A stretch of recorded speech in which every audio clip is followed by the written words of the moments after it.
വളരെ പ്രധാനപ്പെട്ട ഒരു അറിയിപ്പാണ് ഈ മണിക്കൂറുകളിൽ പുറത്തു വന്നിരിക്കുന്നത്. നമുക്കറിയാം പണ്ട് കാലങ്ങളിലൊക്കെ ഒരു ഇൻവിറ്റേഷൻ ഉണ്ടെങ്കിൽ, അതായത് ഒരു ഹൗസ് വാമിംഗ് ഇൻവിറ്റേഷൻ അല്ലെങ്കിൽ മാരേജ് ഇൻവിറ്റേഷൻ ഇങ്ങനെയൊക്കെ ഉണ്ടെങ്കിൽ ഒരു കത്ത് കൊണ്ടുവന്ന് നമ്മുടെയൊക്കെ വീടുകളിലെത്തി ക്ഷണിക്കുകയാണ് പതിവ്. പക്ഷേ ഇപ്പോൾ കാലഘട്ടമെല്ലാം മാറിയിരിക്കുകയാണ്. എല്ലാവരെയും നമ്മൾ വാട്സപ്പിലൊക്കെയാണ് അധികവും ക്ഷണിക്കാറ്. ഏറ്റവും വലിയൊരു തട്ടിപ്പാണ് ഇപ്പോൾ പുറത്തു വന്നിരിക്കുന്നത്.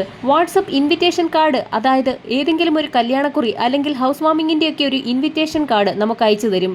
നമ്മൾ അറിയാതെ തന്നെ അതിന്റെ ലിങ്കിൽ ഒന്ന് ക്ലിക്ക് ചെയ്താൽ നമ്മുടെ ഫോണിലുള്ള എല്ലാ രഹസ്യങ്ങളും, പ്രത്യേകിച്ച് നമ്മുടെ ഫോണിൽ സൂക്ഷിച്ചിരിക്കുന്ന പിൻ നമ്പറുകൾ, OTP-കൾ, മറ്റു രേഖകൾ, സോഷ്യൽ മീഡിയ പാസ്വേഡുകൾ ഇവയെല്ലാം ചോർത്തിക്കൊണ്ടു പോകുന്നു എന്നുള്ള അറിയിപ്പാണ് ഇപ്പോൾ പുറത്തു വന്നിരിക്കുന്നത്. പല ജില്ലകളിലും ഇതിനോടകം തന്നെ നിരവധി ആളുകൾ ഈ മാരേജ് ഇൻവിറ്റേഷൻ ലിങ്കിൽ ക്ലിക്ക് ചെയ്യുകയും തട്ടിപ്പിന് ഇരയാക്കപ്പെടുകയും ചെയ്ത സാഹചര്യത്തിലാണ് സുപ്രധാന അറിയിപ്പ് പുറത്തുവിട്ടിരിക്കുന്നത്. ഈ രീതിയിലായിരിക്കും മാരേജ് ഇൻവിറ്റേഷൻ നിങ്ങളുടെ വാട്സപ്പിലേക്ക് മെസ്സേജായി വരിക. സാധാരണ ഒരു ഇൻവിറ്റേഷൻ കാർഡായിട്ടായിരിക്കില്ല ഇത് വരുന്നത്. ഇതിന് തൊട്ട് താഴെ ഒരു ലിങ്കും കൂടി ഉണ്ടാവും. ഇങ്ങനെയുള്ള ലിങ്കുകളിൽ അറിയാതെ തന്നെ ക്ലിക്ക് ചെയ്യാതിരിക്കുക.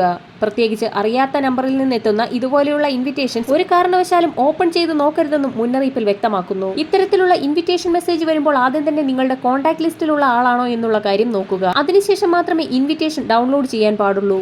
തൊട്ട് താഴെ ലിങ്ക് കാണിച്ചിട്ടുണ്ടെങ്കിൽ ഒരു കാരണവശാലും ഇതിൽ ക്ലിക്ക് ചെയ്യുകയോ ഡൗൺലോഡ് ചെയ്യുകയോ ചെയ്യരുത്. ഇത്തരത്തിൽ ലിങ്ക് ക്ലിക്ക് ചെയ്ത് കഴിഞ്ഞാൽ നിങ്ങളുടെ ഗൂഗിൾ അക്കൗണ്ടിലുള്ള എല്ലാ കാര്യങ്ങളും, അതുപോലെ തന്നെ നിങ്ങളുടെ ബാങ്ക് അക്കൗണ്ടിന്റെ പിൻ നമ്പറുകൾ, അതുപോലെ തന്നെ നിങ്ങൾ ഉപയോഗിക്കുന്ന സോഷ്യൽ മീഡിയ അക്കൗണ്ട് കാര്യങ്ങൾ, നിങ്ങളുടെ പേഴ്സണൽ ഡേറ്റകൾ ഇവയെല്ലാം തന്നെ ചോർത്തപ്പെടും. വാട്സ്ആപ്പ് ഹാക്കിംഗ് തട്ടിപ്പിലൂടെ ഇന്നലെ എറണാകുളം സ്വദേശിക്ക് 8 ലക്ഷം രൂപയാണ് നഷ്ടമായത്. അതിനാൽ തന്നെ പൊതുജനങ്ങൾ പ്രത്യേക ജാഗ്രത പാലിക്കുക. വരും മണിക്കൂറുകളിലെ വാർത്തകൾക്കും മുന്നറിയിപ്പുകൾക്കുമായി ചാനൽ സബ്സ്ക്രൈബ് ചെയ്യാൻ മറക്കാതിരിക്കുക.